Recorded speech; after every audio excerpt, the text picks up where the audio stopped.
The coolest thing about their company is that they buy apartments in communities that are emerging and in trending markets that suffer from deferred maintenance and management. So I actually love the mistake stories because it helps shape you for future decisions. I went to school, studied finance, and ended up working for a financial services company.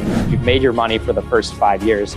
Now, essentially, you're making unlimited money going forward for, no risk to you. Rarely do you find one for 50 grand. In my estimation, I could be totally wrong with that, but just looking for your expertise being in the game for a while. I don't think it makes enough of an impact for you to not do those things that you enjoy. You don't have to eat shit for 10 years. Like, you just have to be intentional. Unfortunately, not everyone can afford to buy their own home, or they just don't want to, but they still want a nice place to live. Knowing what you know now, what advice would you give your younger self? I think you mentioned you're 32. Let's say you went back to your 18-year-old self, Shawn. What do you want your legacy to be? So what gets you out of bed every morning to do what you do? Kind of what's your why in this whole thing? A real estate agent that was, reputable, based on reviews on Bigger Pockets, reached out to them, did the same thing with a lender, and just built that team, right? And did the same thing with property management.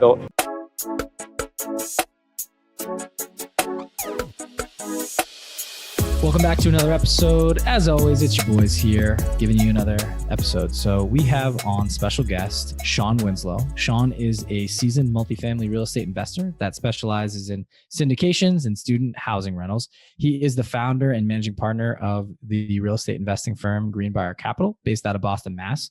He has a personal portfolio. He invests a little bit in New Hampshire. Then his syndication deals through Greenbriar Capital are down south a little bit near D1 universities. I'll let him chat about it, but he talked to North Carolina, Charleston, there's a couple other Georgia places. too, I think. Georgia. Yep. And the coolest thing about their company is that they buy apartments in communities that are emerging and in trending markets that suffer from deferred maintenance and management. So they go and fix these issues so they can create a clean and disciplined property to help support the communities. Yes, sir. The biggest key here was student housing. So he loves going into areas that has like that big following for like a school, sports teams, all that. And then really like the parents, oftentimes it's how it works. The parents are paying for kids to live. So they're willing to pay a little bit more for the kids' education. There's a lot of money to be made in student housing, but he goes through the entire episode talking about how a syndication works. Like, that was the biggest breakdown. Like, how do syndications work? How can you get in on the capital side? How can you get in on the operations side? And he breaks it down in very layman's terms so that people can understand. I thought that was like my favorite part of listening to him break this down and show us, kind of walk us step by step through these syndications. Yeah, I thought we've only touched on these in previous episodes, so it's really cool. He kind of gave us the A to Z. Then he talks about building relationships with brokers and kind of how to leverage relationships, as we talk about again, masterminds to find deals and to scale your portfolio extremely quickly. The dude's only 32 and he's doing absolutely like incredible work. Yep. And it's inspiring. Just people need to take away from this episode that there are actionable steps that you can take away. And somebody like Shawn, like, yes, he's killing it. He's a master at what he does, but it's not unattainable. Like, people can do this. You can go raise money from friends and family if you find the right deal. And he kind of explains that in the episode. So I think without further ado, let's bring him in. Let's let him take it away. Shawn, officially welcome to the Weekly Juice podcast. Corey and I are very excited to have you on here. I am super thrilled to interview a fellow New England guy, and can't wait to hear your story, man. So thanks for coming on the show. Ryan, Corey, thanks so much for having me, guys. I think you guys call your listeners juicers, right? Yes, sir. I think you could call me a juicer because I've been listening lately, and you guys, I love the content. So I'm honored to be on here. Appreciate that, man. Thank you so much, man. Well, if you could give us a little brief background on yourself and kind of share the story of how you got into real estate investing. Yeah. So I think like most people, it's not what I planned, I grew up in New England in a small town to a family of entrepreneurs. And I started on that journey. I remember when I was younger, I wanted a new bike. And my dad told me, oh, well, I'll pay half of it, but the other half, you got to pay yourself. So you got to find a way to make money. So I started mowing my parents' and neighbors' lawns, and then turned that into something. And in the winter, I started, shoveling snow because, we live up here in the cold tundra. So I was an entrepreneur at heart. But then I think like most people, society conditions us that we got to do well in high school so we can go to a good college, do well there so we can get a good W-2 job. So that's what I did. I went to school, studied finance, and ended up working for a financial services company in Boston for a little over 7 years. And, I love investing. I love finance. So I was in the right place, but at the end of the day, I missed, I didn't really have the passion. And I was like, what am I doing here? My values weren't aligned. I was selling a product that I really didn't believe in. I knew it wasn't the best way to grow wealth. Definitely wasn't the best, tax advantage way to build wealth. And it was more like lining the pockets of people on, the executives on Wall Street than it was the everyday person. So I knew how to make a change. And so what I ended up doing is that I was like, let's build a life that I want to live and then create a job around that, right? Like, don't focus on what I want to do for work, focus on what kind of life I want. So I started thinking about successful people I knew that had like the quality of life I wanted to, people that made a good income, but had a flexible schedule, right? And every single person I thought of that had that type of lifestyle was a real estate investor. So it's like ding, ding, ding, light bulb goes off. And then that also brought me back to a conversation I had with my grandfather, who was a successful businessman and loved investing in stocks. But one thing always hit me was that he said his retirement would be the real estate he owned.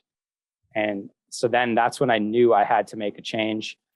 Went and studied or took a real estate finance program at Boston University at night while I was still working in finance. And that kind of kicked everything off. And now I've syndicated and own and operate over 400 units of multifamily and just over 500 student housing beds. Wow.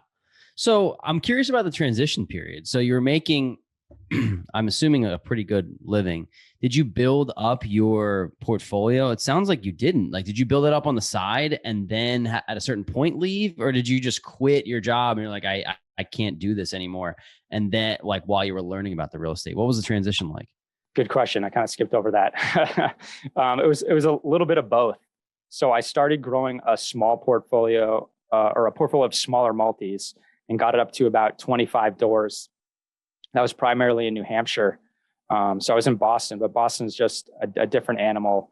A property came across my email today that was selling for over $700,000 a door. And this is like a early 1900s build. So this is like a different type of investing. And I needed cash flow, not a legacy play. So I started investing in New Hampshire. And once I got to 25 doors, I just realized I needed to make a change. It was obviously providing cash flow. It wasn't equal to what I was making in finance, of course not. But I needed to make the change, and I was willing to make that sacrifice to really just focus all my energy on building this. Very cool. Can you talk about real briefly? I like how that we got to this period very slowly, but like, I know you had 25 units. Can you talk about your first couple of deals? Like maybe just your first deal in general, like how did you go through the process, find the right deal and all that stuff? Just because a lot of people I think are intrigued and they're like, hey, listen, I have a bunch of stocks, or maybe I have a job and I have a 401k, Roth IRA, et cetera, but I want to be in real estate. I just don't know how to take the plunge and jump in. Yeah. So I probably took the long way of doing it. Like I said, I took that real estate finance program at BU because I wanted to go more of like the bigger scale stuff. So I did a lot of education up front that probably wasn't really necessary. But then I ended up, my first deal was being a small, triplex. So it's kind of funny how that happens. And what I did was Bigger Pockets found a real estate agent that was, reputable, based on reviews on Bigger Pockets, reached out to them, did the same thing with a lender and just built that team. Right. And did the same thing with property management, built that team. And then I just started looking at deals. And then came across one in Manchester, New Hampshire, like I said, triplex, and took that down. I partnered with a friend and we both took it down with our own money. Very cool. Can you I want to talk about like financial independence and just like the philosophy behind it a little bit. So what is your take on financial independence? Like what's it mean to you and kind of why are you doing the things you're doing? Yeah. So the cool thing about financial independence to me is that it can mean something different to everyone, right? For someone, it could be like, you want a private jet. And for someone else, it could just be like, I just want enough to cover all my bills and not worry about money. And to me, that's what's really cool. It's why, like people love coming to America. It's the freedom to go pursue that. And that's what I love about it. So financial freedom to me, it is kind of in between there. Like, I don't necessarily need the private jet. I'm going to work my butt off to maybe get there one day. That would be awesome. But financial independence to me is being able to provide to those that I care about, and not being not worrying about the employer I'm working for, if they're going to let me go, or there's going to be layoffs or what have you. Just knowing I have enough passive income coming in to take care of not only myself but my family, those I care about, and being able to give back. And that's why I named my company Greenbriar Capital Group, because it was Greenbriar was the street I grew up on. So I want to be able to create this legacy that I can give back to my parents, my sister, and then eventually the family that I build. Shawn, I'm curious why you believe that real estate's like the best way to go about that solution, because we'll talk a lot about, maybe on our Instagram, there's a lot of people we follow that, investing in the stock market, investing in cryptocurrency, investing in e-commerce. And by the way, we do all of those, right? Real estate just happens to be what we're heaviest in.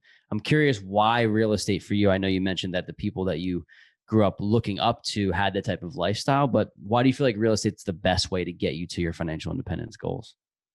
Yeah, it's a great question. And when I was younger, I didn't really look at it this way, but I look at each property as its own business, right? And unlike stocks, you're allowed to acquire a lot more with a lot less, right? Because of leverage, the power of leverage. Not only can you use leverage from a financial position of getting debt on a property, but then you can leverage other people, such as property management, lenders, asset management, other partners, investors. And this allows you to really scale. And it's also just real estate, right? It's something tangible. There's only so much that we can create of it. And it's also a necessity, right? People need food. They also need shelter. And that's what we're providing them. And that's why I believe, it's one of the best investments. And coming from a finance background, finance is all about risk management, right? Providing the best risk-adjusted return. And over the long run, if you look at it, real estate does provide that. Dating back to the Great Depression, it has 300 less downturns than the stock market does.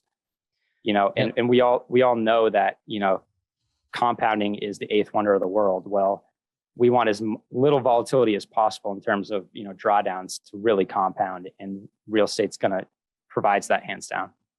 Yeah, I find it interesting. I'm just reading a lot of not really reading articles. It's mostly Instagram and TikTok, but I'm just seeing what a lot of people are saying, and I'm not always buying into what a lot of people are saying, because everyone's like, well, you saw the crypto crash, you see the stock market crash, and then the real estate's next. And it doesn't really work like that. I mean, what happened in 2008, the banking systems took down real estate, which happened to drive down the rest of it. But just because you see a dip in a market, in a certain market, and also geographically, doesn't mean that the entire market's going to crash. And we can talk about what we think is going to happen with the market down in the episode. But I totally agree with you. And besides 2008, which was an anomaly, and it did happen and did impact a lot of people, not us, because we weren't investing then. But besides that, there's not a lot of times in the history of real estate that we know of, and we don't know everything, but that the real estate took like a huge dip. So we are totally with you for the long term.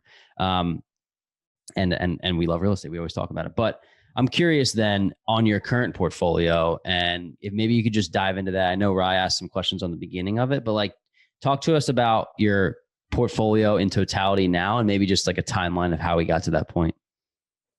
Yeah, so it's just over 400 units of multifamily, and then an additional it's about 519 student housing beds.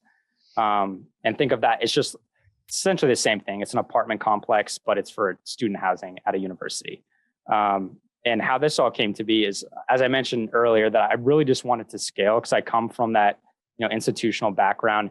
And I see the benefits of scale. Like you just win and scale. Like I own the smaller ones, and you have to replace a hot water heater. You have to replace a roof.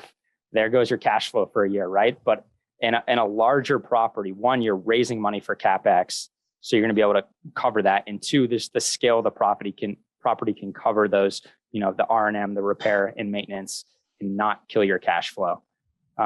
So I knew I wanted to get into that, but I needed to know like how, because I think like most people, I felt I needed experience, I needed money to really be able to take these down. I didn't think they would take me seriously, like someone that was younger, trying to take down a 100+ unit facility. And it was actually funny how I learned about syndications is I was at that real estate finance program, and there was this other guy there that was taking it, and he worked for a syndicator in Boston, and he was taking the program to get out of syndication. And I took the program and learned syndication through him. And I was like, this is what I got to do. So that's how I found out a syndication. And then I realized, all right, well, I need to find someone that can like mentor me, coach me, because, I don't know the first thing about it. At this point, I didn't, I just knew what it was. You pool money together from other people to take down, real estate. And so through, podcasts, networking online, I found someone that I connected with, not only someone that was doing what I wanted to do, but just had the same kind of, morals that I wanted. And so I wrote this person a handwritten letter and mailed it to them. And they called me, and they really appreciated that. And I think as we go on in the show, you'll probably hear me bring this up again, but like, to me, that's like, do that. Write a letter, send it to someone. It really goes a long way because no one else is doing that. He called and he was really appreciative of that. He said, that's his trick. That's what he does. And I got my first mentor. And from there, I've just scaled, and I've joined other groups, masterminds. And guys, I can tell you, masterminds, surrounding yourself with people that are doing what you do, and even just like a notch above, or maybe 1 to 2 notches above, really just add rocket fuel to what you want to do. And I would not be where I am today without those. I love it, man. We oftentimes go back and forth about talking about raising money for a bigger deal, because we're at the point now where we actually are just under contract for our first short-term rental, which is great. But we're talking about, guys. Yeah, thanks. Didn't close yet, but we're under contract. We can at least talk about it. So and then after that, we're looking for higher cash flow, like a lot of people are. So short-term rental and then bigger deals, right? We're not interested in buying another long-term duplex, triplex, quad, just because we understand that the amount of work that it takes to get that is just as much as it would be potentially to get a 10, 20, 30 unit or more short-term rentals. But I have a specific question, because not only are we under contract for our short-term rental, we are looking to go into somebody else's syndication. And I always was under the impression that, when you're an equity partner or a money partner, maybe not silent, but you're not active, you're passive, that you would be like somebody who's like 50, 60, 70, who's older, who's looking to get a return on money that's just sitting. But I'm curious, you're on the operational side of your syndications, right? But do you see a lot of people that are our age getting in on the passive sides too? And the reason why I asked the question is because we have a ton of things going on. We just think that we'd like to be as passive as possible. We found a really good deal. Do you recommend being operational or passive or both? I'm just curious if you have any thoughts on that there. Yeah, so I would do both, guys. It's obviously a great place to put money. I put money there, but I would also be on the operational side, because why not? Or be both in the same deal, and you make money on both sides, but you're also learning a lot along the way. And guys, it's work, of course, but it's fun and it's rewarding. And to answer your question about the age thing, yeah, most of it definitely is older people, right? Because they generally have more disposable income, more money to invest. But I'm starting to see younger and younger people do it. I have a lot of friends that are either like, I want in on your next deal, or as soon as I have money, I'm investing. And I know other people that raise money, and they've started to attract, a younger crowd of investors. And I think it's all about just relating to people, right? Like, I know this is cliche and people say it a lot, but people like to do business with those that like, and trust. And you guys are creating that with this podcast. So I would imagine listeners would love to invest with you. One, because they trust you, obviously, and they like you, and they want to, reap the rewards with you and go on that journey with you. So yeah, I would highly recommend it. Cool. So we were going to do this later in the show, but since I asked the question, let's talk about syndications and we'll come back to your personal portfolio. Yeah. Maybe if you could just, the word syndication kind of, maybe it scares people. Can you give us the elevator pitch on like how maybe your syndications work, break down some numbers and just what they are specifically? Yeah, like syndication A to Z. I think it's hard for people to conceptualize what it actually is. I think people think it's like crowdfunding, right? Just sourcing money and putting it into a passive deal, but there's so many other things that go into it. So if you could break it down for us, that'd be awesome. Yeah. Syndication, just like any other term in finance, it sounds fancy to make people look smart. And it's really not that, it's really not that hard. But what it is it's essentially investors pooling their money together to go buy something. And the way I like to explain it, like in the most, layman's terms possible, is if you remember when you were younger, maybe you wanted to buy a gift for your parents or maybe your teacher, but you couldn't afford it alone. So you pooled, money with your siblings or your classmates to go buy that gift and give it to them. And that's essentially what a syndication is. And then to get more technical with it, what we specifically do is we buy 150 to 250 unit multifamily apartment complexes that are, generally 1980s or newer, B class, in a primary or secondary market. And as we get into it, it really all depends where your equity sources are coming from, because sometimes you have to be even more specific than that. They're looking for like certain things if it's like a private equity or institutional family office investor. But if it's, mom and pops, you can kind of get more like, by that I mean just like a retail investor, you can get kind of more broad.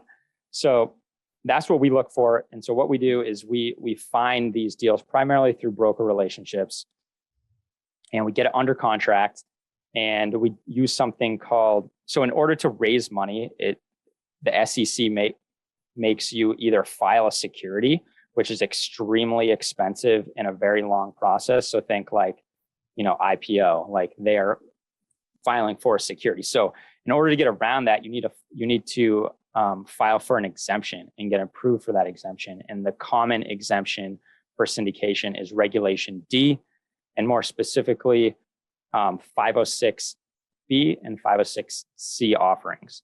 And the main difference between the two is that 506C you can market. So you guys could come on this podcast and be like, I have this deal. These are the projected returns, minimum investment, blah, blah, blah. But you only can offer it to accredited investors. And what a accredited investor is, at least right now, there's mumblings that they're going to change this. But what it is you've, as a individual, you've earned $200,000 or more in the previous 2 years, with expectations that you're going to do that again this year, or you have a liquid net worth of $1 million or more minus your primary residence. And then if you're filing jointly, that income goes up to $300,000 per year. So that's what makes you an accredited investor. And there's rumors that, the net worth is going to go up to 10 million. And I think maybe 400,000 for the income. I can't remember. Don't quote me, but I've heard, rumblings about that. But I digress on that point. The 506B, then you can actually, offer it to non-accredited investors. So people that don't meet those two thresholds. However, you cannot market the offering. So, I couldn't come on here. You guys couldn't come on your podcast and say you had a deal. You'd only be able to show that to your, what they call pre-existing substantial relationships. And the SEC in general doesn't like to give any clear guidelines to anything they say, because they want to have an out to anything, right? However, there was this one group, big syndicator, that wrote a letter to the SEC and said, these are the steps we take to qualify someone. Would this be enough? And they actually said yes. And what it is they took a 3-step approach. So 3 touch points, right? It could be an email, could be in person, a phone call, a Zoom, and a text, what have you. And those count as 3 touch points. And as long as in those 3 touch points, you have, verified their financial situation and that this type of investment would be appropriate to them, then you've established that relationship. And then from there on, you can start showing them deals. I hope I didn't go too much into the weeds, guys. But no, that was perfect. Just explaining the 506B and C. But That's so interesting. So is it kind of like a formality? Like do people that you already know, like, and trust, do you just have to have those touch points in case you get audited at some point? I just wonder if that's like, Yeah, exactly. Is that kind of how it works? Exactly. I know someone who's been audited by the SEC twice, and it wasn't for any of their doing. It was a partner they brought on. They actually went to like a RIA meeting and blasted the deal, and you can't do that because you clearly don't know every single person in that room, or at least most likely you don't. And so this person told me it's like a intense audit, worse than getting audited by the IRS. I could imagine. I mean, we just heard there's heavy regulations on these things. So we're walking on eggshells a little bit, just trying to get our feet wet and kind of figure out the ins and outs of everything before we move forward. But as Corey mentioned, we are kind of in the process of exploring a specific deal. That would be the B506. We're not accredited investors. Right. So that would be like, for lack of a better word, I guess, friends and family. Yeah, for sure. Well, you guys could still be part of a 506C even though you're not accredited, because as a general partner, now guys, I want to preface it. I'm not a syndication attorney, so obviously check with everything I'm saying. But from my understanding, from my syndication attorney, is that doesn't matter. You're a general partner, so you can still, offer this offering. I see. If you're on the operational side, you wouldn't be able to. And actually, you might be still able to invest in it because if it's your deal, you're taking material part. Yeah, exactly. So let's just say you have a deal and someone has a deal under contract. They present it to you, and you get the contracts from them. What's your recommendation to go from there? Do you send it to any real estate attorney, a syndicating attorney? Like what's your recommendation? Yeah, so I have two different attorneys I use. I have one attorney that he handles all the contracts. So in negotiating PSA, any type of contract we have with the deal. And then I have a separate syndication attorney that's all they do. They draft up the PPM, which stands for private placement memorandum. And that's essentially a document that really just tells the investor everything that could possibly go wrong in the deal.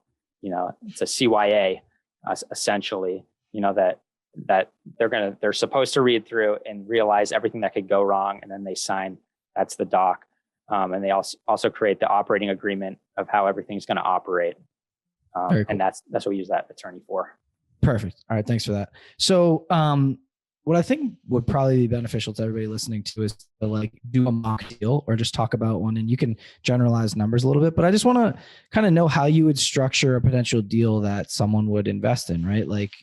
Just thinking you could pick whether it's a 100 to 400 unit, whatever it is, but just I'm thinking of can someone come in as an equity partner with 5% equity partner for $100,000 down, or do you allow cash flow partners where people just give you a lump sum and you pay them 10 to 12% on their cash?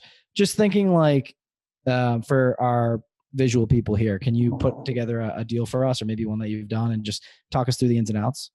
Yeah, I'll talk about, since I can't really talk about future returns, I can talk about deals we've done and how we set those up, and I can just talk in generalities how you can. The cool thing about syndications and structuring deals is there's so many ways to do it, right? And it all really depends on who you're raising money from.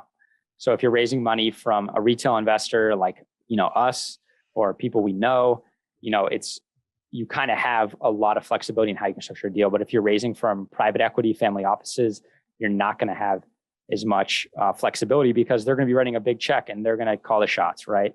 So those are kind of the pros and cons between the two. But I'll talk about a recent deal we did. It was 197 units, multifamily. And how we structured it is investors came in and we owned it 50-50, right? So meaning we shared 50-50 on the depreciation. However, from the return side, it wasn't 50-50. What it was they got a 7% preferred return. And what that means is they get paid 7% per year before anyone else does.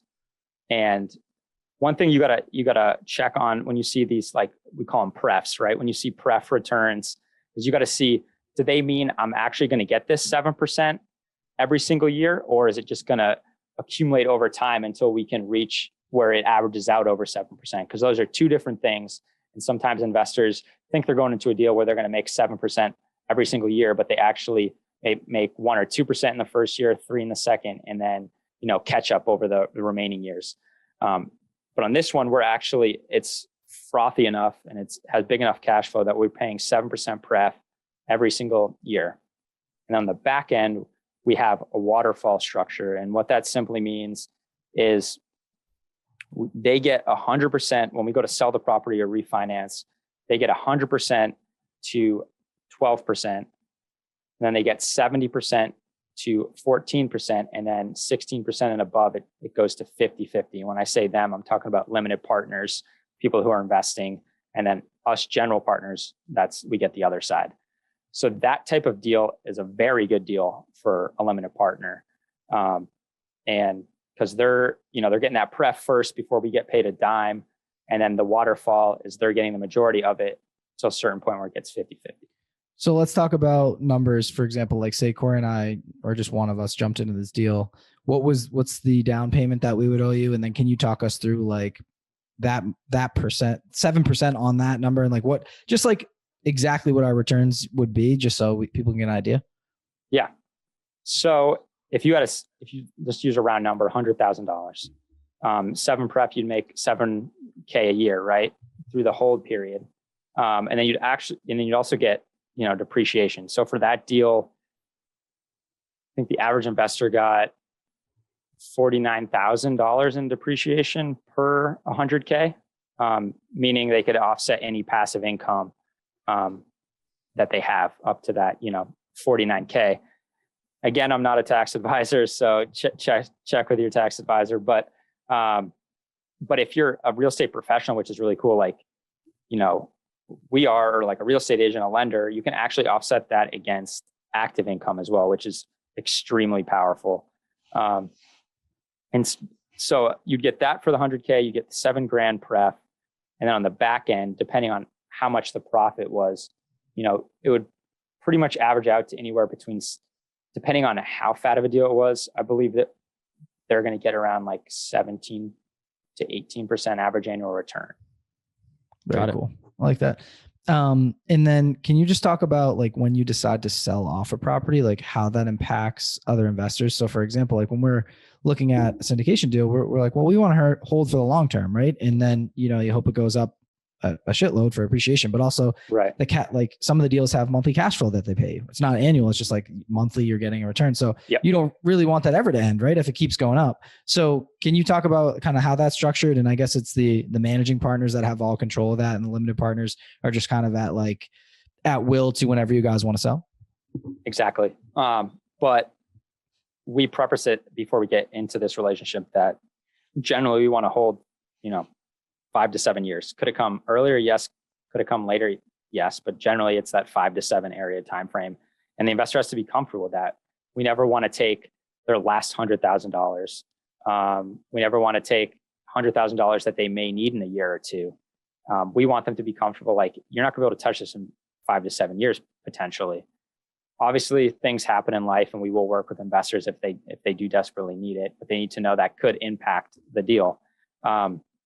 So when it comes to that time to sell, we do make the decision, and then we either, sell or refinance. And the cool thing about like structuring deals, you can really do anything. There's some syndicators that will, set up this type of return I was just talking about, but then they'll go refinance. And if it's a fat enough deal, they'll be able to cash out all the equity. And then what they'll do is just keep it forever. But then the split will switch. It'll become more favorable to the general partner, right? Because now that limited partner has no skin in the game and they're not doing anything, and the general partners are still putting, sweat equity into it. And those are really cool deals because you've made your money for the first 5 years. Now, essentially you're making unlimited money going forward for, no risk to you. Sure. So there's a lot of platforms out there online that I think people are seeing now too, right? Just like being on social media.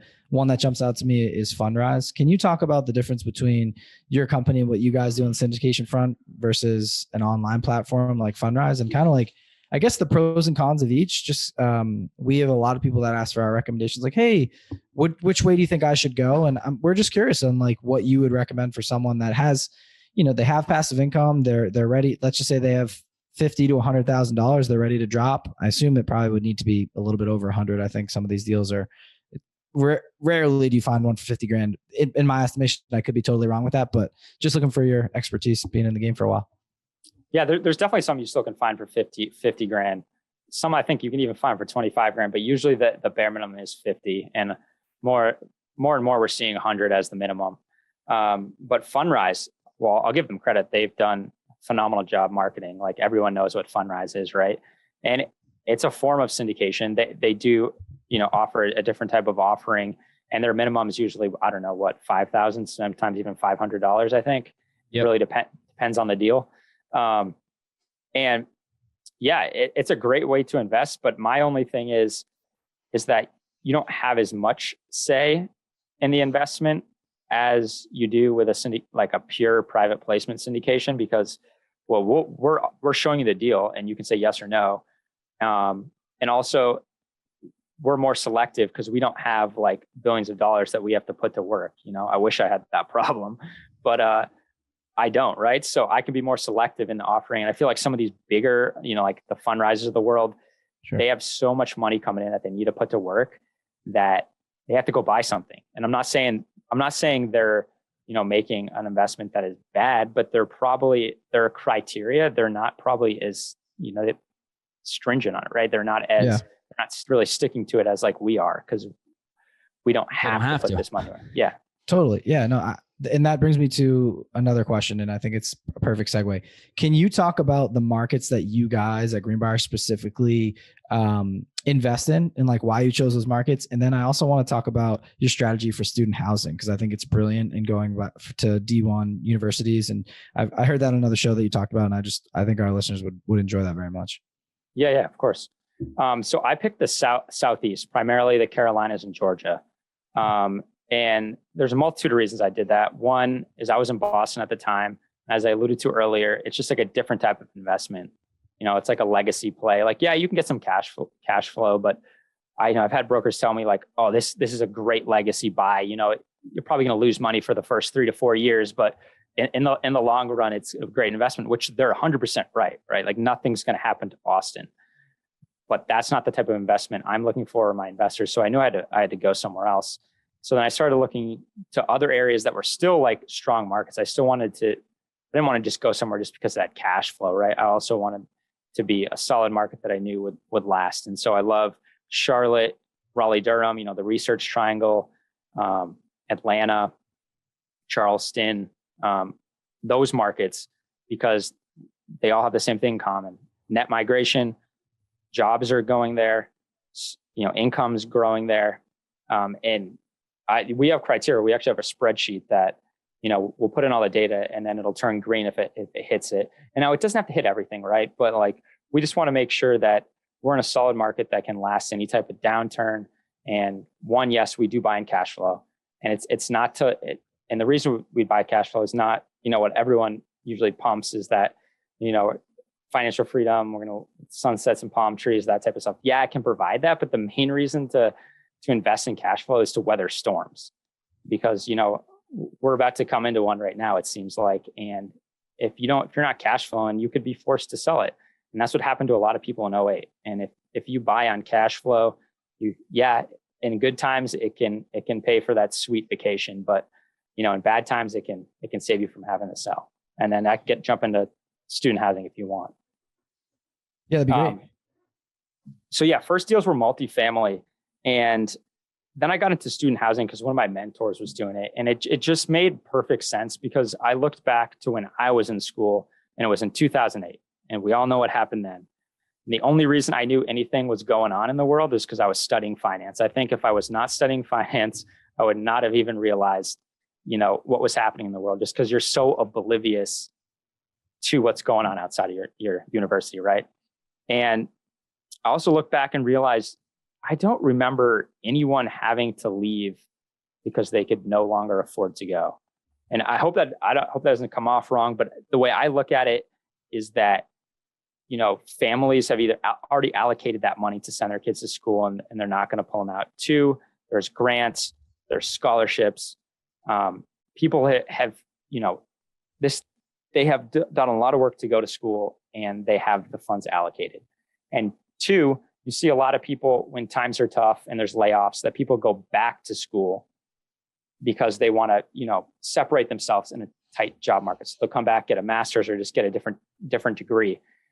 So for me, I think student housing going forward is a great spot to be. And plus, there's not as much competition. It kind of fell out of favor, especially at the beginning of COVID, because we all know what happened there. And so there's a lot less competition. And I just think it's great place to move forward. And they actually cash flow like crazy because you're obviously, charging per bed. Here's the way that I look at student housing, and I don't know nearly as much about it as you do, but I just like from an outside perspective, who I'm not invested in it, just call it as it is. Most of the time, the people that are paying for the student housing are the parents of the people that are going to school. Most of the time, not all the time, right? So they have generally more income to spend, generally better credit scores, generally more stability. And they co-sign. That's one reason we love it too. And they co-sign, exactly. So, and the parents, knowing the parents, they want their kids to get a great education. So they're going to give them the best environment to try to do that, right? It's not like somebody's 23, 24 years old who is, just getting out of school, who's financially supporting themselves, maybe, right? They have the backing of their parents. So for example, I know a lot of parents that paying $650 versus $850. If it's for their kid, it doesn't matter. They're paying $1,050, right? And so the fact is that with the parents backing it, I think student housing is just such a great tool and a great asset class. So I don't know more about it than you do, but I just thought I would throw that in there. I thought from an outsider. Yeah. Yeah, I 100% agree with you. That's one of the main reasons we love it. And to your point of like the luxury buildings, yeah, it's a easier way to get into a Class A property than like Class A multifamily.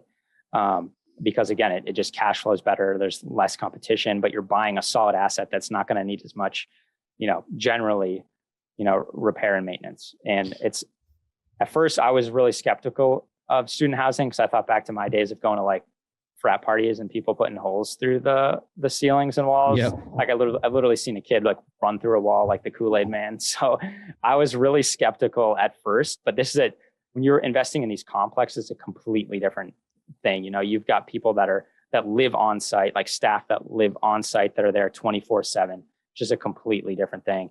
And we love it. And Brian, to your point of the D1, yeah, we love D1 just because it's a solid institution that generally is not going to go anywhere, right? And we always want to make sure that the trend of enrollment is going up. It's not decreasing. We want it to be, a variety of offerings of degrees, not just, one degree. And those are kind of the things we look for, because it's really, when you're underwriting a student housing deal, yeah, it's the financials, but it's also the institution itself. You really need to underwrite the institution. Definitely. I want to talk about, so this could kind of probably encompass all the deals you're talking about, but specifically, like, how are you guys currently finding deals? And, it's one thing to talk about these huge syndications, but I think people are like, well, how the hell would I even find one? And then when you find one, how the hell do you close on it and make the right offer and negotiate? Because a lot of times we're finding ourselves like we had to make 5-6 offers before we just landed on our first short-term rental. A lot of people will be like, had to make 20, dude, like, or 30. Like, how did you get it on 5? And actually secretly it was only on 2, not 5, which is sick. But the stories we keep hearing are people like, 15, 20. I don't have the time for this. So let's talk about how you find them, but then also how the hell do you get these things under contract? Man, it's a numbers game to your point. Like I was looking at the other day, we're getting close to like 1,000 deals. It might even be over it that we've analyzed over the last few years. And it really is a numbers game. When we started off, we would, analyze deals and it's like, no, it's not that. It's good, but it's only good at this number. I'm not going to even worry about sending an LOI, but now we just rip LOIs. Like we won't do it to like annoy brokers. Like obviously I'll talk to them first and be like, hey, if I submit at this number, is it even worth it? And they'll say yes or no. And if they say yes, I will. Cause it's a numbers game. The more, LOIs and offers you send out, the better, chance you have of getting it. And so how we do it is all through broker relations. And I know a lot of people don't like that. They like to go more off market, but when you're looking at these big deals, 90+% of them are going to be listed by a broker. Yes, you still can find them off market. It's just a lot harder to do. Like if you're doing the, duplex to 50, 60 unit, of course, off market, but these bigger complexes, majority of them are with brokers. And when I say brokers, talk about commercial broker that works for like a Marcus and Millichap, Cushman and Wakefield, the JLL Colliers, and so on and so forth. And how I've done it is it's all about building relationships, just like in anything. Like I said earlier, people want to do business with people they know, like, and trust, and it's the same thing with them. They want to be able to hang out with you, have a beer, grab a coffee, whatever, go on a ski trip, go play golf. And so what I did is, in order to get on these brokers lists and stand out, like, you could either go to like the Crexies of the world, the LoopNets, and see who's selling deals and get on those lists, or go to the brokerages websites and look in that target market and get on their lists.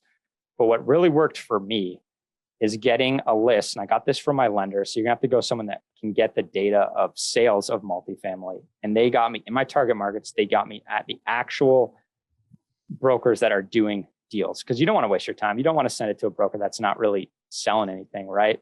So I got a list of brokers that were actually transacting, and it would give me the total dollar volume and then the unit count. And so then you could figure out by dividing the units into the total dollar amount, what dollar per unit they were selling. So is it an A class? Okay, I'm getting rid of that because I want B and C.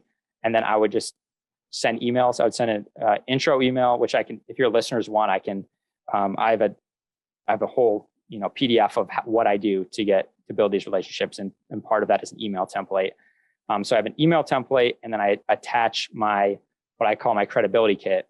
And if you're starting out, get a mentor, get a coach, and leverage their credibility to put in front of these brokers. And you send the email, and then you immediately, maybe a couple minutes later, pick up the phone and dial. And you just keep trying until you get them. And if you don't get them, what my trick was is I would send a handwritten letter with a Starbucks gift card. And I would say, hey, here's a coffee on me. Next time I'm in town, let's get another one in person. And I'd leave my, number or business card or what have you. And they would obviously call, because I'm, standing out. They get calls and emails from everyone all day, but they don't get a letter with a gift card much. So they would call me. But if you do get them on the phone on that first one, personally, the plan for me is obviously tell them what you're looking for, but spend majority of the time just talking to them about like who they are, what they like, and just build that personal relationship, and then go, hey, I'm going to be in your market. If it's a market you don't live in, I'm going to be in your market, in 2 weeks. Can we grab coffee or lunch? It's on me. And they say, yes, you get on a plane if it's not in your backyard, and you go there and you meet with them. And again, it's about building a personal relationship. And I just get them to talk. They have kids. I get them to talk about the kids. They like to golf. They like basketball. I get them to talk all about that. And at the end of the day, they're gonna love you, because you made them talk about their passion. And you probably said like 5 words, but they're gonna love you. And it works. And at the end of it, then you say, this is what I'm looking for. And one question I love to ask too is like, hey, think about the buyers you work with, the one that you love the most. What does that person do? And they'll tell you. And then you're like, all right, I'm going to be that buyer. And then stick to your word and be that buyer. And that's what I've done to really grow relationships. And then they're going to start sending you deals, right? And what a lot of people do is they only respond to the deals they like. But you got to respond to the deals you don't like and tell them why. And that goes a long way to them. It actually goes further to them than replying to one that you like. So do that. Continue to do that. Submit offers. And then it's all about keeping in touch, like personalizing stuff. Like when I closed on that deal we were talking about earlier about the 197 unit, last Christmas, the broker had a son, and he's a Braves fan. And we all know the Braves just won the World Series. So I sent him a Braves World Series onesie. And dude, he still talks to me about it this day. Like it goes such a long way. And that's what it's about. And I'm not just doing it to try to get ahead. Like I generally building a relationship with this guy. I enjoy this guy. We've played golf, and that's what it's about. And that's how I've been able to get, one, a lot of deals in front of me, because it's a numbers game, and 2, deals accepted. Yeah. I think what's important about what you just said that probably gets overlooked is people are listening like, well, what do you mean? Why do you have to go through all this? Like, don't brokers, like, they want more buyers. They want you to send people deals. And I think it really comes down to the fact that, like, if they don't think that you're trustworthy or you're going to close, why would they spend it, waste any time? Thing. Like, why would they waste their time looking? Even who cares what your criteria is if you're just looking, right? And so to I guess I don't want to toot our horn, but what happened recently is we met a broker, an agent who was like, I'm looking at the short-term rental space, and the first deal he sent us, we made an offer, and the second deal he sent us, we made an offer, and we got accepted. And he's like, "Oh, these guys are serious. Like, they actually want to do this. Like, they're not just saying it." And we got lucky, to get that second one accepted. But it all started with like proving to the agent that like, no, we're not just saying this because we want to get into the game. It's like, we're already playing the game. Let's close, and we are the trustworthy guys that you hope that we are. So I love that you mentioned that. Rod, did you have something else that you wanted to go into before the last segments? Yep. I actually wanted to talk about raising private capital because this is hard for a lot of people, or they think it's hard, right? So first of all, thank you for the A to Z on syndication and going through it and giving us the ins and outs. But this is, I think, a daunting topic of conversation is people are like, okay, I don't have the money, but I have a deal, or I know how to find the deal. Let's just say, for example, they know how to do that. But even if not, how does one raise private capital? Like, where, I guess, can you talk just through the process of finding partners to come in and jump in on deals with you? Like, how do you do it? What do you market to? And maybe that'll help us kind of conceptualize a little bit. Yeah. Talking money to people is definitely uncomfortable at the beginning, right? I think we all can admit that. But the best way, I think, to start, if you've never done it before, is talk to friends and family. Even if they don't have money, everything you do is about repetition and practice. So I think that's the best way to start, because if you fall flat on your face, who cares? It's your buddy's just going to give you a hard time, or but then it's about building credibility. And to do that, people need to see you taking, action consistently. Like you mentioned, you submitted those 2 LOIs, then the broker took you seriously. Like, you had credibility. And it's the same thing with raising money. So go to meetups, join mentor programs, go to conferences, start a podcast, start an Instagram account.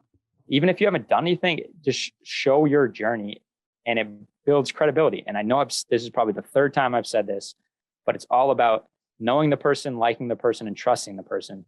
Well, they can't do that if you're not like showing yourself out there taking action. And you could even stumble across someone who, has a lot of money, and they just like you because they like your work ethic, right? They see how hard you're working, and they see the potential, and they want to hitch their wagon to you. But you're not going to do that by just sitting at, home and hoping you can just, run into someone or call a friend and family. So it's all about putting yourself out there. That's what's worked for me. And then it's creating something where you can then, attract people to, whether it be a podcast, an Instagram, and then you got to send them somewhere, right?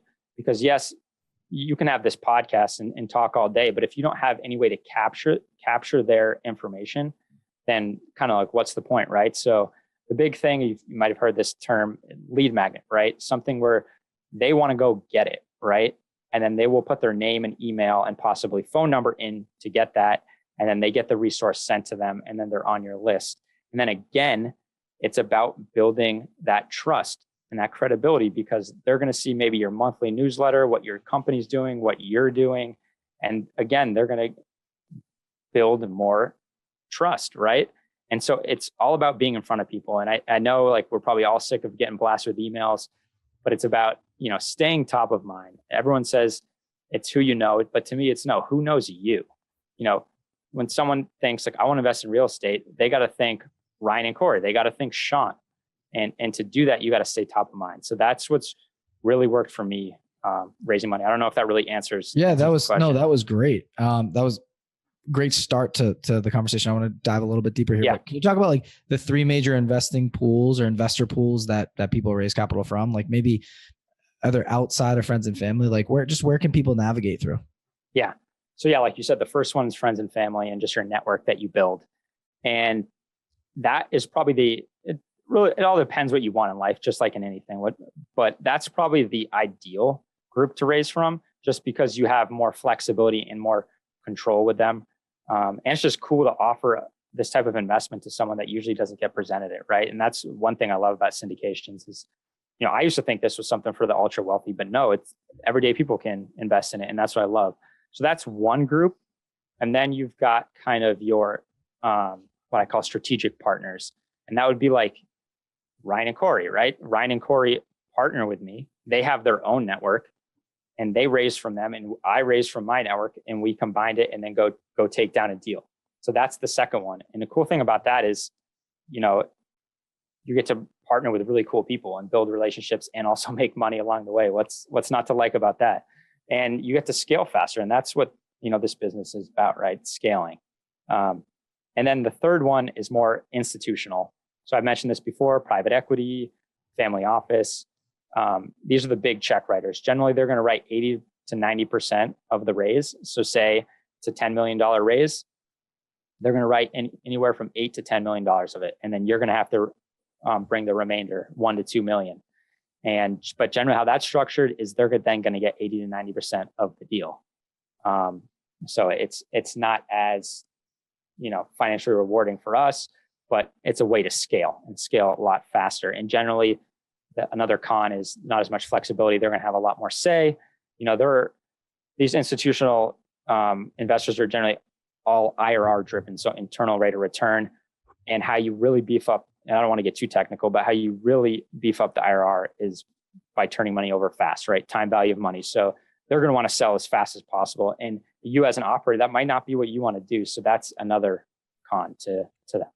I really like that. So my last question before we wind down the show is, what type of paperwork or pamphlet, flyer do you put together, and what does it include? Because, so for example, it had an amazing flyer, right? It had a bunch of pictures. It told us like the forecast of what the property was going to. It's like a PowerPoint pitch deck kind of. Yeah, that was turned into PDF. Yeah. And it basically just walked us through, like I said, the layout of the property, our rate of return, what cash flow we'd get monthly, if they sell, or refinance, what would happen to us. And it was just like very thorough.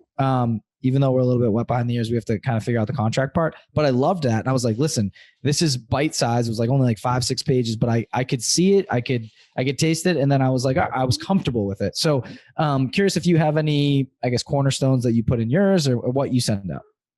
Yeah. So we send 2 different documents. One is just like a 1 to 2 pager, just like a quick flyer, just to kind of, get the buzz going on the deal before we have everything put together, just to let our investors know that we have something coming.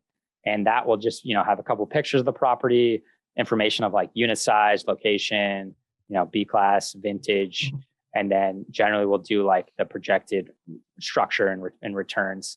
And then on the bigger pitch deck, will be like the marketing packet, which we'll have like on a webinar and send to each individual investor. That is like what you're referring to, where it's multiple pages, really nice, dense with information. And yeah, that'll be the same thing. We'll, photos, business plan, return profile. We even put the pro forma in there. And recently we put something in our sensitivity analysis on our cash flow model. We have a sensitivity analyzer, which we look at a few key stats like IRR, vacancy, what else? Cap rate. There's some other that I'm not thinking of right now, but we do a sensitivity analysis. So we'll be like, well, what if the cap rate goes up by X or down by X? How's that going to affect the deal? Because we really want to know, like, especially in today's market where everything is just so, it's tighter than normal and there's a lot of uncertainty in the market. We just want to know like what can happen. So we'll put that in the marketing pack too, so the investor can see like, well, what if, you're underwriting 6% vacancy? What if it goes to 10? What does the deal look like? So we'll put that in there as well. I like that. Great. So right before we get to the core 4, which is the second to last segment of our show, I just want to ask you, what are your future goals with your business? You mentioned that you don't need to get to a jet, but you definitely want to be at a level of financial freedom that you can, maybe you do want to get to a jet, right? Like what are your future goals with your business and then with your just personal? Yeah. So maybe it will be a jet. I don't know. I want to get to at least $500 million in assets under management in the next 8 years. Or actually when I'm 38, so 6 years now. And I know it's possible. It's going to take a lot of hard work, and it's not just to, create wealth for myself. but it's also to create wealth for my family. And then I always think of this Steve Wozniak, one of the founders of Apple. He has this story. I don't know if you guys have heard it, but he was asked in an interview, when did you know you made it or when you were successful? And I'm paraphrasing, but he said, when I was driving home one day through my neighborhood, passing multi-million-dollar house after multi-million-dollar house, and they were all owned by Apple employees, I knew I made it. And I'm even getting goosebumps right now, guys. Like when I first heard that, I just got goosebumps. I was like, I want that. Like, I want to be able to create legacy wealth for other families, directly through my business and through the offerings we provide. So that's kind of my goal. And then, give back to those that need it. They're, specifically children, they weren't asked to be brought in this world. And unfortunately, there's a lot of stuff going on in the world that we could help with. So that's another driving force. Cool. Well, I think you answered one of our core 4 questions, but we'll go back to it. So the first question of the core 4 would be, what is your favorite business or investing or real estate book? Ooh, that's a good question, guys. I got a whole bunch back on the shelves back there, but usually for business, I would say E-Myth, but I'm currently reading Who Not How, and that's really speaking to me right now. So I'm going to go with that. It's, I think we were talking about this earlier before we started recording about, assistance and, getting people to manage social media because it's like a full-time job. It's just so true. Like, I know I need to hire a VA for some things, and as soon as I brought on a partner in my business, we just exploded, right? I started off doing everything, building relationships with the brokers, underwriting the deals, raising the money. And now I have a partner that does the majority of the underwriting. And he loves it. I'll send him a deal and just crank it out so fast. And it's just allowed us to, grow so much faster. And I know I have a lot more to go on Who Not How. And for those that aren't familiar with it, it's essentially like whenever you ever have a problem presented to you, it's not how can I do it? It's who can do it. And yeah. We love that book. We talk about it on a number of episodes. And the reason is because you wouldn't believe that there are people that don't like that like the things that you don't like. And that's something that we just recently discovered. It's like, well, I hate doing XYZ. Doesn't everyone hate doing XYZ? No, there's a lot of people that love doing that. So you got to find that person. That's the whole Who Not How thing. Yeah, I really like that. I think Axel can probably hold us both accountable for hiring VAs. I think we've said it out loud to him twice. And it's just like, he gave us the how-to in his episode. So that's episode 105 with, Yeah. So go back if you're listening and you want to know how to hire a VA. Axel's done it. So go to episode 105. He'll tell you how it's done. But I say the same thing to him. And we were actually talking once before he didn't have it either. And he clearly did get it and I didn't. So it's all good, dude. We'll hold each other accountable on that one. It'd be amazing to take a lift off here. But second question of the core 4. This one's going to be probably a little bit different for you, just because you're a little bit further along in your real estate investing journey. But just want your thoughts. If you had an additional $50K of discretionary income, we just gave you a check today, tax-free, how would you invest it, spend it? Just what would you do with it? And how would it impact your life?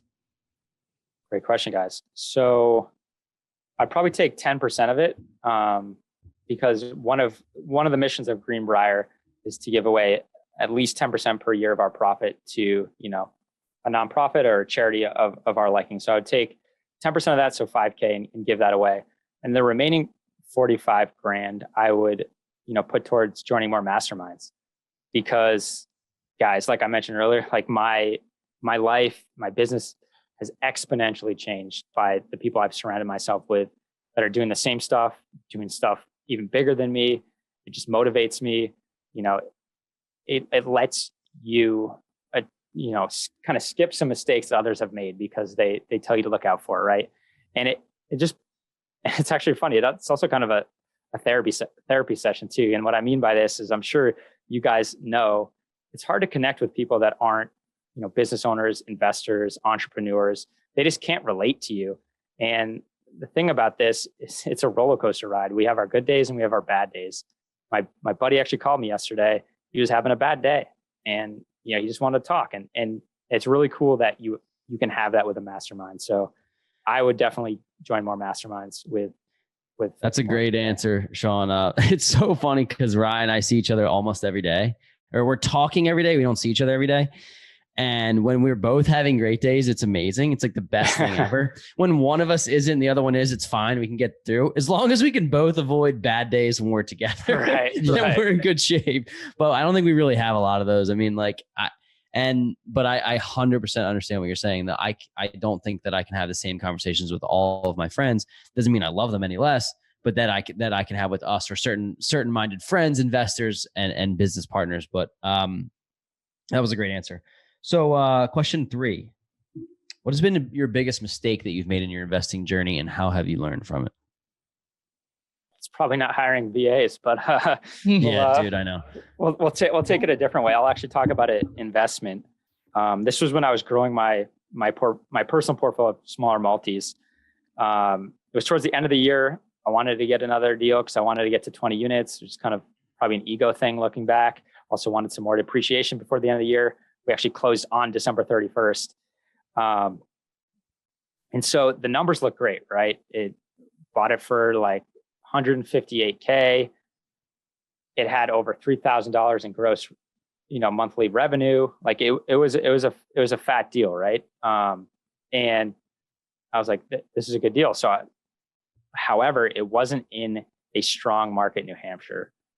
2, went to meet the guy who was selling it, just kind of got a weird vibe from him.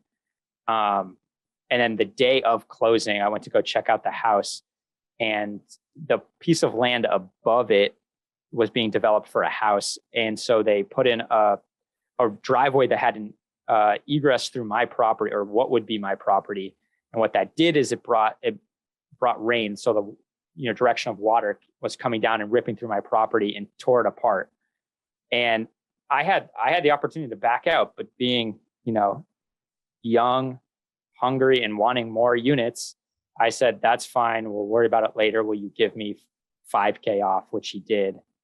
Probably happily $5K off, right? Yeah, I know. Right. No, now I look about it. He's like, he was so excited and he was doing backflips, I'm sure that guy was so excited to get rid of that. But it gets worse, guys. So then I close on the property, and these tenants are just the worst tenants. Don't pay, can't evict them. And once we do evict them, we go to turn the property. And one of the tenants, who was like a contractor handyman, he ripped out all of the plumbing. He stole the heating from the second unit. And so we had to invest a lot more than we had budgeted. This was one of your first couple deals? Yeah. Luckily, I was lucky that there was appreciation in the market, and over the long term there was, and that I could like kind of just ride it. So we're fine on it, but it just goes to show you, like, don't make an investment just to feed that ego, feed a number. And also, even if it looks good underwriting on Excel, right? The numbers, that's a fat deal. I'm going to make so much cash flow. Like, that's not the only thing of underwriting. You got to have a gut feeling. And I did have a gut feeling, but I just decided to ignore it. So that's probably my biggest mistake.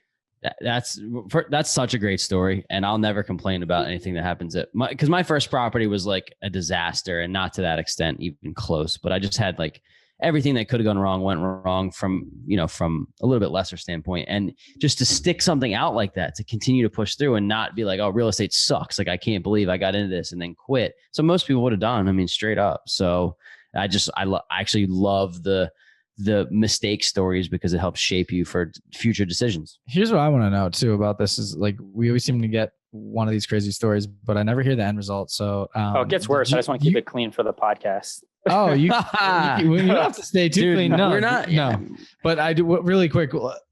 I want to hear the story, so you don't have to keep it clean. I'm sure our listeners are eager, but you have all this guy's information in his name? Like, what an idiot. Like, he obviously stole it. So can you take us through the next steps? Is it like X-rated? Are we good?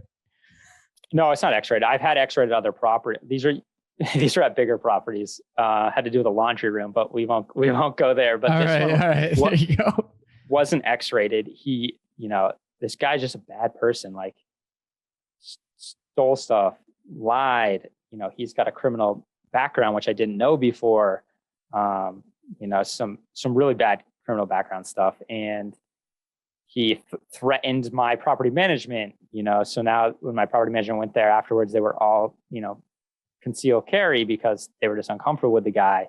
Wow. He had a friend bring a camper and a lean-to up to the property, and this guy was doing drugs. It got really bad at one point. And luckily we got the sheriffs involved, and they were really good. And they cleaned him out and made sure they didn't come. Oh, and one point when we finally got the eviction almost approved, he started burning his stuff in the backyard, like big flames. Like the neighbors complained, there was smoke. Yeah, this property is wild, guys. But everyone's got a war story, man. Yeah, man. It's just, and like, look how far you've come from that. I'm serious. A lot of people would have quit. Like they would have just because you're at a point, especially where we invest, our properties are in the Northeast. It's hard to evict people up here, man. Like you can't just like kick people. Like if you're investing in like Texas, like somebody doesn't pay for like one day, they're like evicted the next day. Yeah. It's like, and like, I'm not saying what's better or worse, but it's just harder as a landlord to make sure that you have to tiptoe that line. And that's why we loved hiring a property manager, because I just didn't want to deal with like the I'm the owner and you're going to play on my heartstrings type stuff. So yeah, I call them professional tenants because they know how to play the game and they know all the timelines and they know how long they can stay there and they push it out. You lose so much money. Like we had a normal turnover, just a regular, $2,500 in expenses, blah, blah, blah. It ended up costing us $7,000. And that was because we had to put a washer dryer in there. Yeah. Normal turnover stuff was like $2,500, lost out on a month's rent. And then the next month's rent went to the property manager. So I just did like that math. I can't even imagine in something like this, you're talking about actual property damage. You have to go through the legal process. You have to actually fix stuff. Then you have the vacancy. It's just like, yeah. And there's nothing you really can do on the legal side because he couldn't even afford to pay his rent, or at least he chose not to. We're not going to see any money from him, and I'm just going to spend money on attorney fees. So unfortunately, as much as I hate it, you just gotta let the guy go. Yeah. Yep. It's wild. Well, last question in the core four. We'll get to more brighter futures. You kind of already probably answered it a little bit. So I'll just ask it anyways, and feel free to provide color where you feel necessary. But what do you want your legacy to be? So what gets you out of bed every morning to do what you do? Kind of what's your why in this whole thing? Yeah, I just want to help others. And I've alluded to it earlier, like Greenbriar Capital Group, my company, Greenbriar was the street I grew up on. And, my family gave a lot for me, sacrificed a lot for me to get where I am. And I want to be able to give back to them, both my parents, my sister, and then the, family I'm probably going to build in the future. And on top of that, I also want to give back to others. And like I mentioned, we donate at least 10% of our profits to causes that we like. Like, I don't know if you guys have heard of the Underground Railroad Project. They battle child trafficking, human trafficking, specifically with children. Wow. And that's, and then children, starving, we like to donate to that. And then my partner, his wife's family is from Venezuela, and we all know that that's kind of a dire situation. So we want to set up whether it's like a nonprofit or some type of fund where we can help first get her family out and then other people too. So that keeps us going. And another thing is when you walk on some of these properties, specifically the B and C class properties, I was just at one last week where we're putting $2 million in CapEx. And one of the greatest feelings is when the tenants come up to you and thank you for improving this property, because it's what they call home. Unfortunately, not everyone can afford to buy their own home, or they just don't want to, but they still want a nice place to live. And being able to provide that, it's just such a great feeling when they come up and really appreciate that. So that's another thing that keeps me going. Love it, man, that your story is all about other people, and that's really what makes the world go around. So thank you for sharing. That's awesome. It and looks like we made it to the last drop.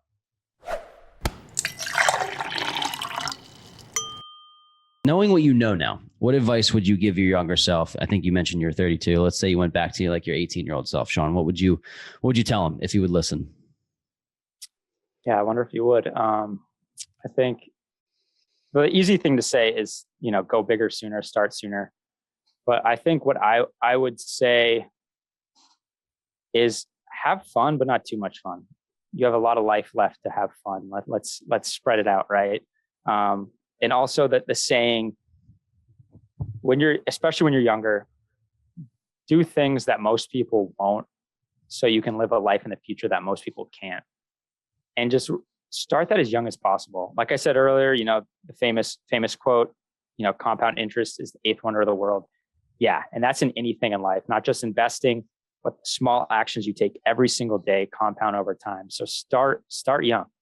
Like, yeah, you still can go on, a vacation a year, go out to dinner. Like, I'm not the type of person that says like, don't buy that Starbucks coffee, don't buy that avocado toast. Like that's not me. Everything's in moderation, but like keep it in moderation and focus on things that can improve your life.